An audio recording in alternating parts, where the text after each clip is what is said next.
2013, une majorité des États européens va devoir appliquer un nouveau traité. Tiens, un traité européen. La dernière fois, c'était en 2005. C'était compliqué. Alors on avait lu, réfléchi, débattu. Et finalement, on avait dit non au référendum. C'était gênant. Alors les chefs d'État européens ont coupé, copié, collé, recollé des morceaux du traité. Ils l'ont appelé traité de Lisbonne. Et la droite, plus la majorité du PS, l'ont fait passer sans référendum. Cette fois-ci, ils ne veulent pas prendre de risque, pas de référendum. Ce nouveau traité, c'est le TSCG, ou plus simplement, le pacte budgétaire. Et le TSCG, c'est compliqué.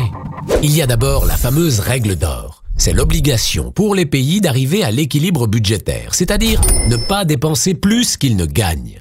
Aujourd'hui, aucun État n'y arrive car pour investir, développer ses écoles, ses hôpitaux, ses musées, un pays a besoin d'emprunter, donc de s'endetter, comme vous, comme moi. Mais le nouveau traité dit « stop !» Enfin pour les dépenses publiques, car pour les dépenses exceptionnelles, comme remettre de l'argent dans les banques, on aura toujours le droit. Avant, le déficit ne devait pas dépasser 3% du PIB. Déjà, personne n'y arrivait. Maintenant, il ne devra plus dépasser 0,5% du PIB.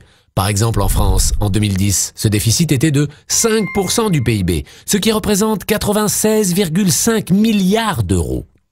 Si on avait dû le ramener à 0,5%, cela aurait voulu dire une économie de 87 milliards d'euros. Pour réaliser cette économie, on aurait pu par exemple supprimer l'école publique, 61 milliards, plus la police, 25,5 milliards, enfin les vendre à des groupes privés. Difficile à imaginer, n'est-ce pas? Pour être sûr que cette règle d'or sera bien appliquée, les États doivent l'inscrire dans leur constitution. Donc, la France est une république indivisible, laïque, démocratique, sociale, et elle doit appliquer un budget strict. C'est beau, non? Et si les pays mettent trop de temps à l'inscrire dans la Constitution, alors la Cour de justice de l'Union européenne leur fera payer une amende. Mais comment veulent-ils que les États fassent autant d'économies aussi rapidement? Facile! On surveille et on punit. Désormais, le budget d'un État devra obéir à la Constitution modifiée. La Constitution, c'est la loi suprême. Elle s'impose à tout, même au budget. Et si on n'obéit pas, c'est la punition. La Commission européenne impose soit une amende, soit une caution qui ne sera rendue que sous certaines conditions. Dépenser plus pour réduire le déficit. Logique, non? La nouvelle Europe, c'est l'Europe austéritaire. Elle va asphyxier les États et les peuples en les obligeant à dépenser toujours moins et à taxer toujours plus. Dans cette nouvelle Europe, il sera impossible, voire illégal d'investir sur le long terme.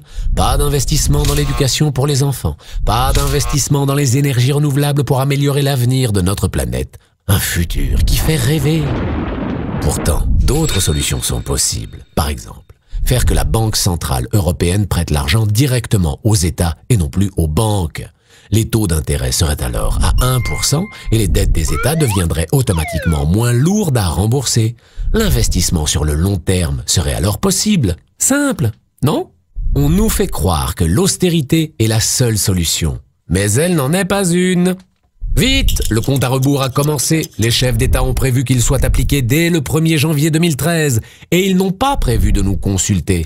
Alors, face à un tel traité, exigeons un référendum.